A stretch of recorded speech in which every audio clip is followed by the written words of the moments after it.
Hello there. Good morning, good afternoon, good evening, wherever you are. I'm Ryan in Singapore. Welcome to the Mindfulness Daily Practice. So we've been talking, yesterday was about mindfulness in daily life. And so the direction we're going here is starting to see what it's like to integrate mindfulness into daily life, and how to bring more mindfulness into our lives. So what's the end game here? What are we building? What are we cultivating as we do our mindfulness practice? So in today's topic, we're just kind of wanting to slowly move our way into compassion. And I think this is an interesting link to make. It's like, what is, mindfulness is paying attention on purpose in the present moment, non-judgmentally. Or maybe in one word, being aware. Simply being aware of what's happening right now without necessarily getting caught up in the story that we want to tell ourselves about what's going on right now. And compassion is, an understanding of ourselves, being kind towards ourselves, and being kind towards others. So, what's the, and maybe also asking ourselves, what can be of service in this moment? And what's the best thing that I can do, the non-self-serving kind of action to take? So what is in the best interest of myself and others? I'll just use this as a moment to share my highest intention. So when I'm practicing, just in daily life, my intention is, can I make the place I'm in better for my having been there? And I think this is a good a good explanation of compassion in just in a small sentence. So what's the connection here? What's the difference between awareness and compassion? How does awareness build compassion? I think that this is not necessarily an obvious link, and I don't think I really understood it until I had a relatively regular meditation practice and a stronger practice. So having practiced enough that it starts to become more obvious, this link between awareness and compassion. So in short, the link between awareness and compassion is that as you become aware of yourself, and we talked about this process. What's the process of meditation? This is what we talked about like 2 days ago, right? It's the meta awareness, right? So we've got our meta awareness our meta attention is attention of attention. We focus for a while on our object, say it's the breath. We get distracted. We notice the distraction, and then we come back. And so we spent more of the time on that in that lesson talking about noticing the distraction and coming back. But this is really the building, the cultivation of meta awareness. That meta awareness or meta attention is letting us know, our mind, hey, my mind has wandered. Oh, hey, I've noticed my mind wandering. And as you notice your mind wandering and bring it back, this is strengthening your ability to notice things.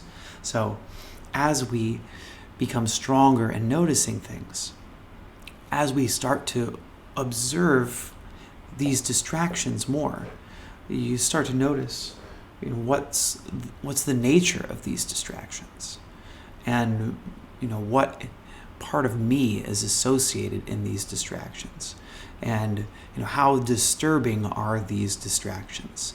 And this is what I think is really interesting, is you find that all of this, and as we talked about default mode network. So really, today's lesson is tying a lot of what we've worked on in the past few weeks into what we're about to be working on.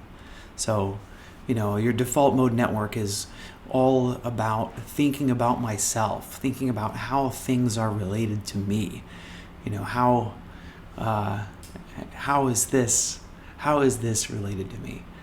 Is this thinking about every thought we have has some component of self to it.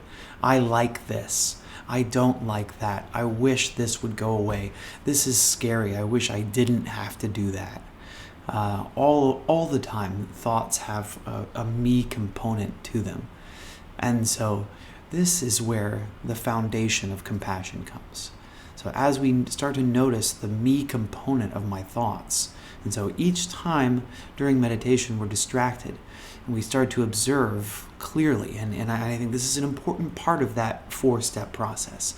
When we're noticing the distraction, take that moment to notice the distraction. What is it exactly that's distracting you?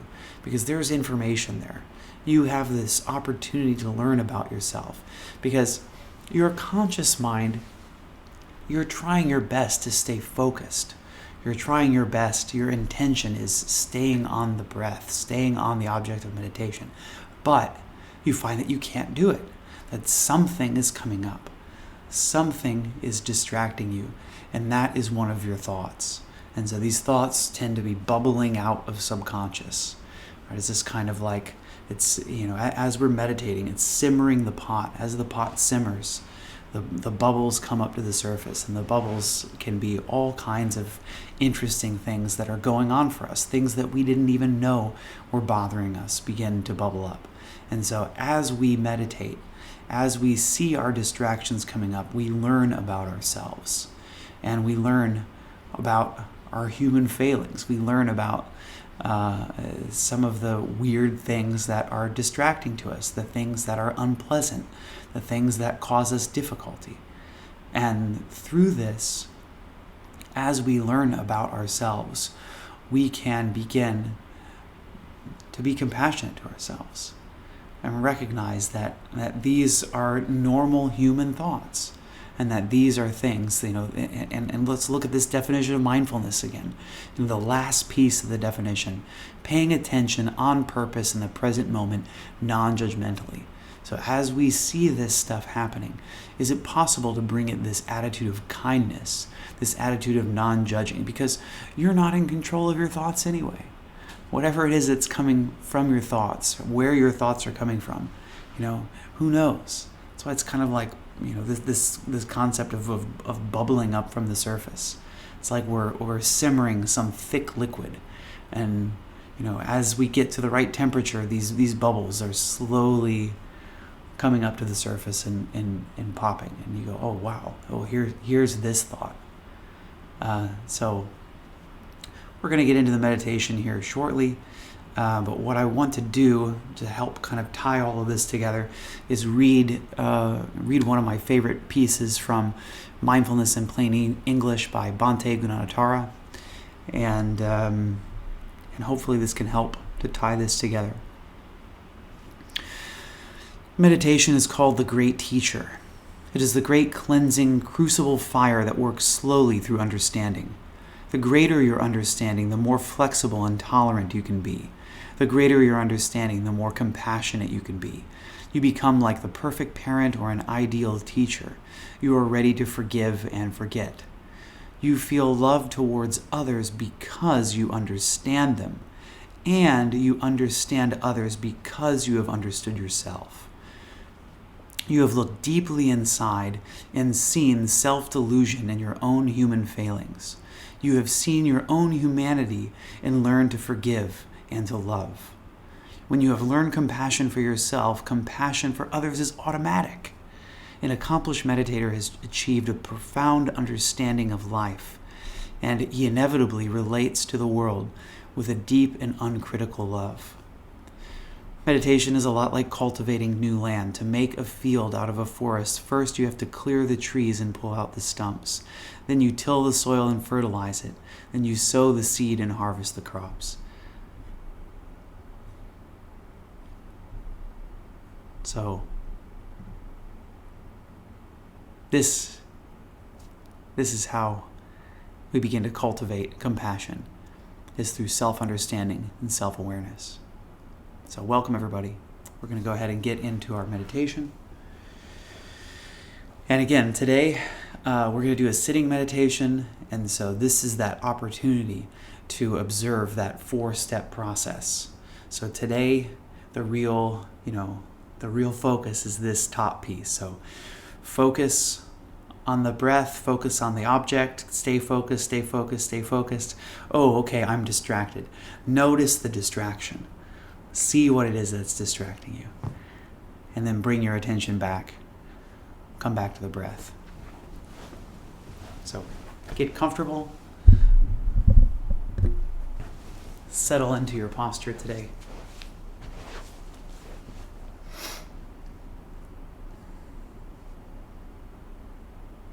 So I would encourage you to sit up straight and tall, dignified.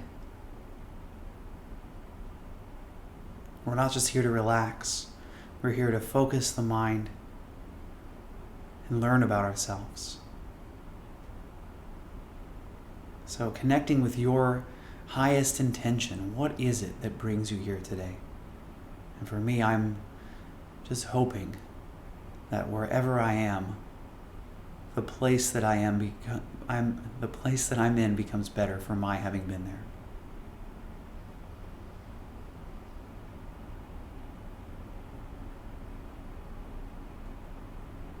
And then after connecting to your intention, letting go of all thought as best you can, and begin to focus on the body. Focus on the space between the body and the supporting surface. Where is the body touching the supporting surface? Where is the body not touching the supporting surface? Not only observing where you're being touched, but also the space between where you're not being touched. The difference in pressure between the left knee and the right knee, the left foot, the right foot, the left buttock, the right buttock. Can you be aware of these minute details?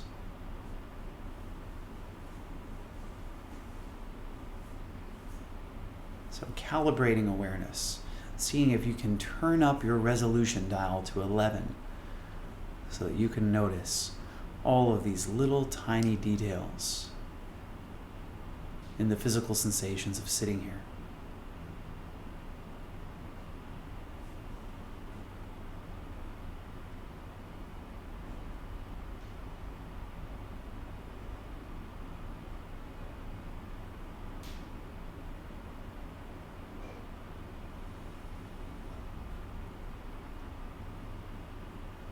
And so as we sit in stillness, perhaps the gentle movement of the breath begins to rise up, become noticeable in our awareness, as the rest of the body remains still.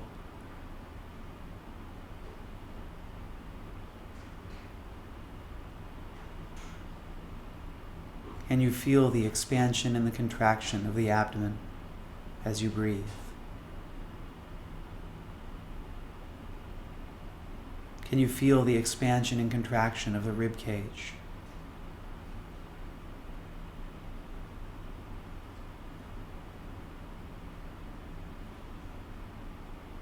Do you notice any part of your lower back changing at all as you breathe? Can you feel the stretching out on the inhalation? The relaxation of the exhalation.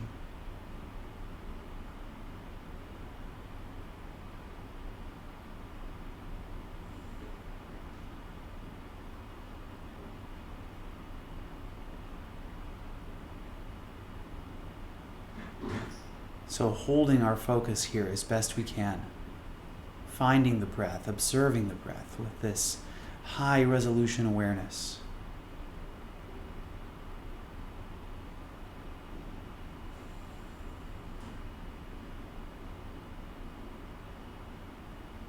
How do you know that you're breathing?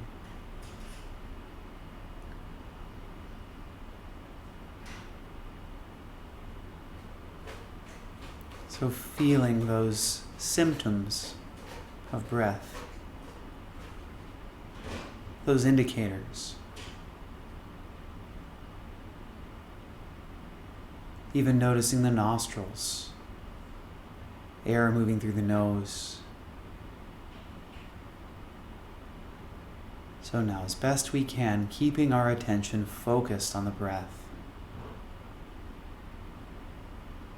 And of course, inevitably, your mind will wander. You will find thoughts bubbling up as we simmer the pot of the mind in meditation. So when you notice the distractions, do take a moment to see, what is it? What is happening in my mind? What is coming out of the subconscious?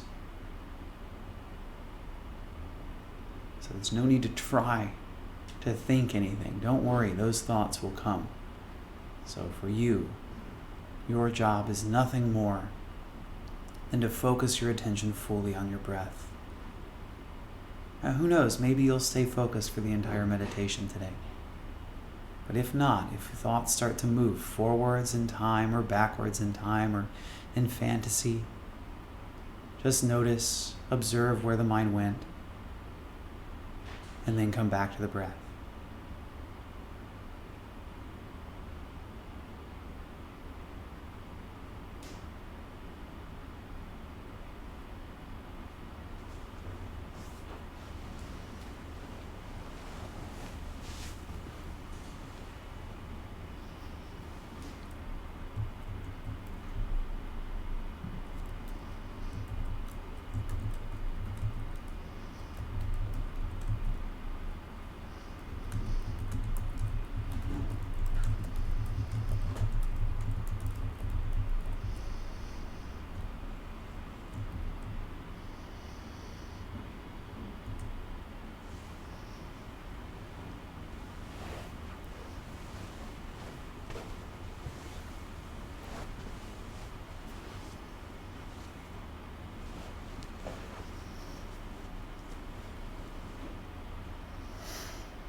Okay.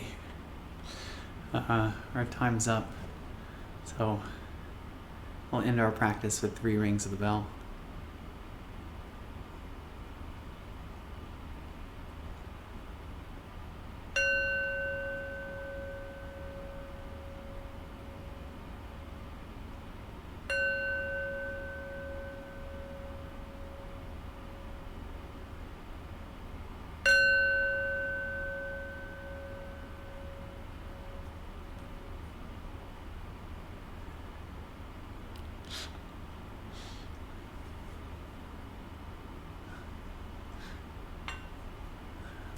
Thanks, everyone. Thanks for practicing with me. Thanks for being here today.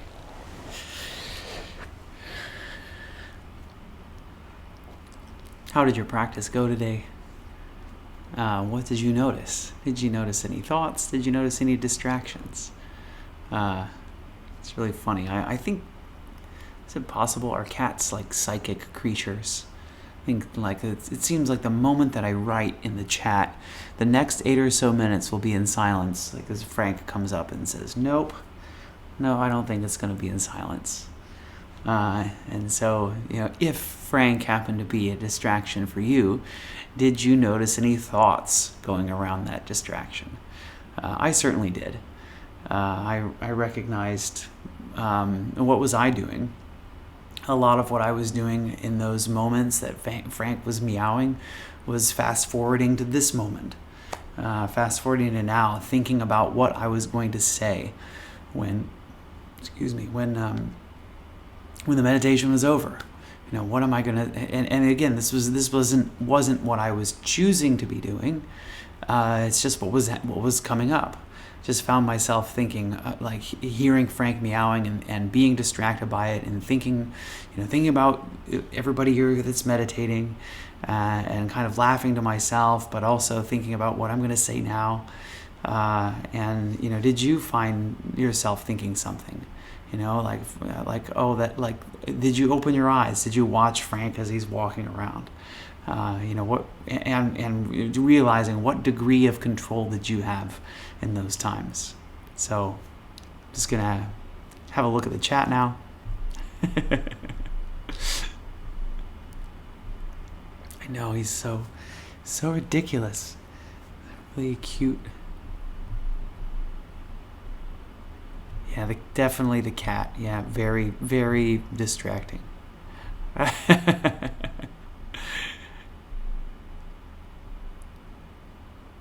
Yeah, and Caesar says not the cat didn't distract me, but I was distracted. So thanks for sharing. And Kate shares the meowing stopped me from falling asleep, so I was grateful for that. Thanks for sharing, Kate. And Sybil shares, I had so many thoughts about, for first, Frankie wins, for sure. Frank's kind of my, he's the cameo, the real star of the show. I had so many thoughts about last night's square dancing, friends, etc. Thanks, Sybil, for sharing. Yeah, good old Frank. Marie shares, I started looking at Frank and he took all my thoughts away, so that's mindfulness noticing him. Thanks, Marie. I was thinking maybe if you fed him before the meditation, says Rachel.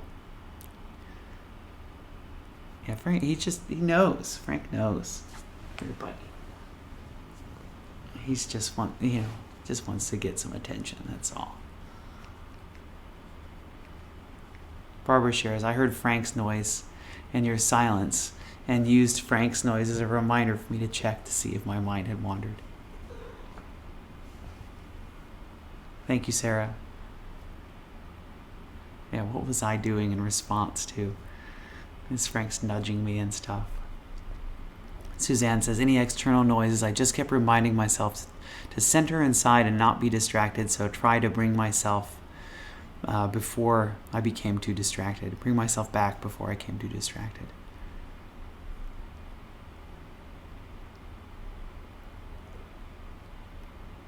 All right.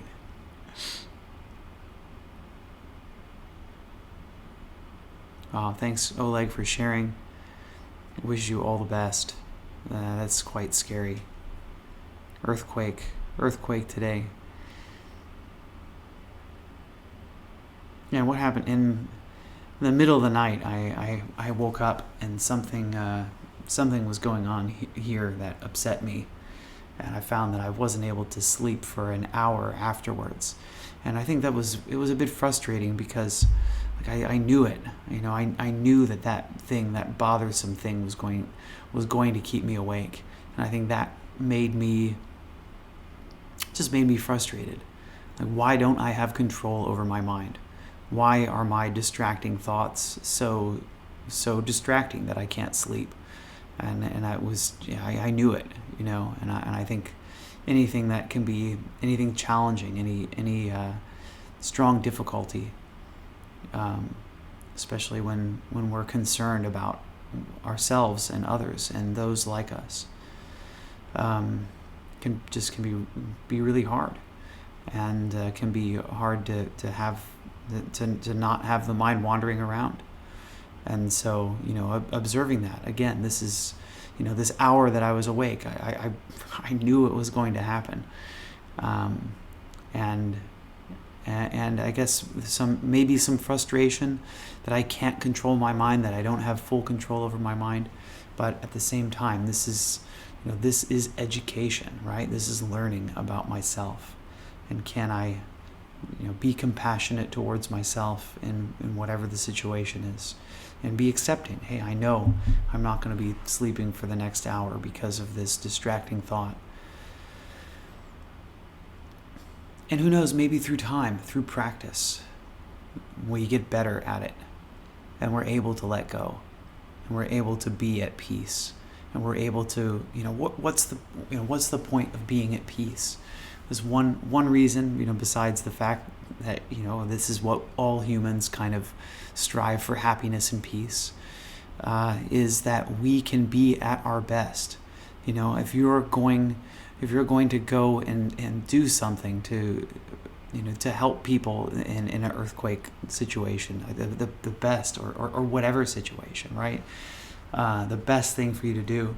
And this was my talk with the Hong Kong police as well, right? Even when things are really challenging, when lots is going on, people are angry at you, highly emotional situations are going on, the best thing that can be done for yourself to know what's the compassionate solution is to have a calm mind and to be peaceful.